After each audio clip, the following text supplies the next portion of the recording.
नारायण राणे आणि किरण सावंत यांची उमेदवारी अजूनही जाहीर होऊ शकली नाही आणि राणेंना काल थांबावं शकलं. कालही उमेदवारी 8 दिवस सांगतायत की आज होणार, उद्या होणार, परंतु त्यांच्या उमेदवारी जाहीर न होण्यामागे कोणते तरी अदृश्य हात आहेत. आणि काल किरण सावंतांनी नागपूरला भेट घेतली आहे, त्याप्रमाणे नागपूरचे हात असू शकतील की काय असा प्रश्न मला आहे.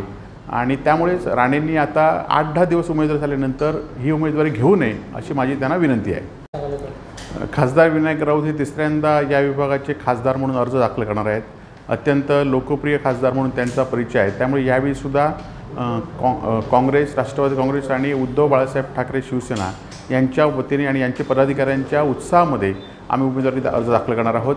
आणि मला खात्री आहे की ते लाखांपेक्षा जास्त मतांनी यावेळीसुद्धा तिसऱ्यांदा निवडून येणार आहेत. सामंतांनी अर्ज घेतलेले हे निवडणुकीचे अर्ज आहेत, हे टेंडरचे अर्ज नाहीत, हे पाठी घेता येत नाहीत, हे मॅनेज होत नाहीत. त्यामुळे त्यांनी अर्ज घेतल्यानंतर त्यांनी तो भरावा अशीच माझी त्यांचा मित्र म्हणून विनंती आहे.